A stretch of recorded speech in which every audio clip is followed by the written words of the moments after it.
Hey everyone, in this video we're going to learn about the difference between strong acids and bases and weak acids and bases.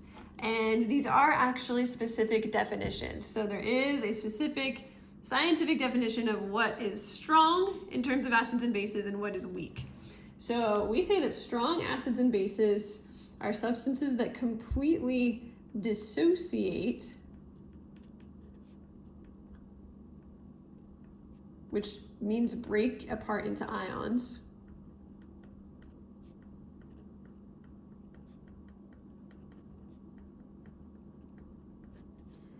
in solution.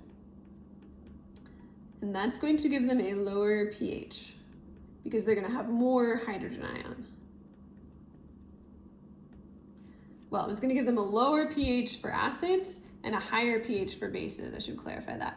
So resulting in a lower pH for acids or higher pH for bases. So basically, strong acids are more acidic and strong bases are more basic. We have weak acids and weak bases, and these are substances that partially dissociate,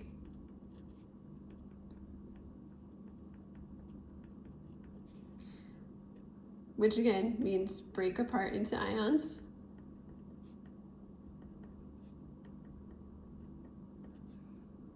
In solution. So they're going to be less acidic and less basic.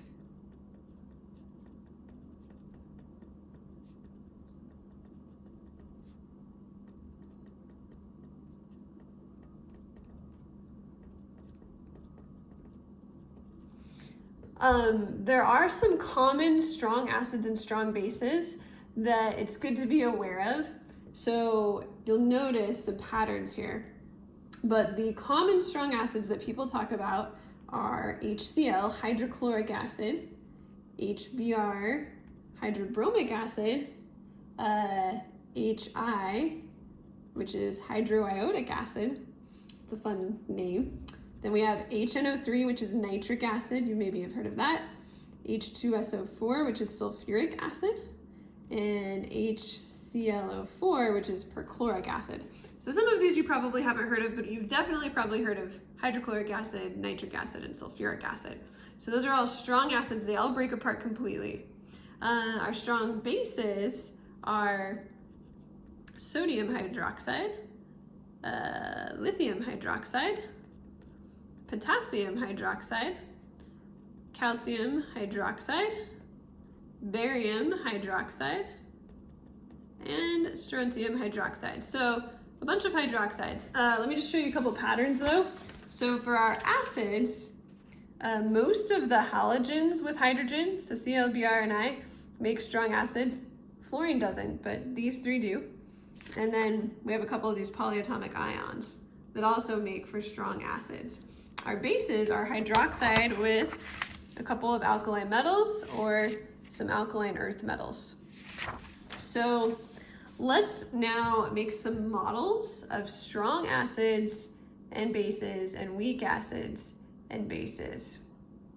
So for a strong acid, let's just model HCl. So HCl, when it dissolves in solution, it's going to completely break apart into hydrogen ion and chloride ion. So we're going to have floating around in our solution H+, or we could label that H3O+, but it's a little bit easier to just write H. So we've got H+, Cl-, and all of these are separated. Every single one of them. So we'll just draw like 3 of each. Okay, so that's our H+ and our Cl-. Strong acid, this is completely broken into ions. In a weak acid, some of the molecules will be broken apart into ions and some will not. So an example of a weak acid is HF. So some of the HF is going to stay together. So we'll draw a few of the HF staying together. And then some of it will be broken apart into H and F.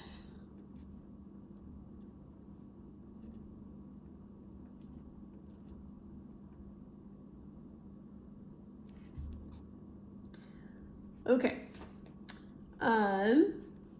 Let's go ahead now and draw a diagram of a strong base. So let's draw potassium hydroxide. So again, potassium hydroxide, since it's a strong base, it's going to completely break apart. So we're going to have just K and OH all separate from each other.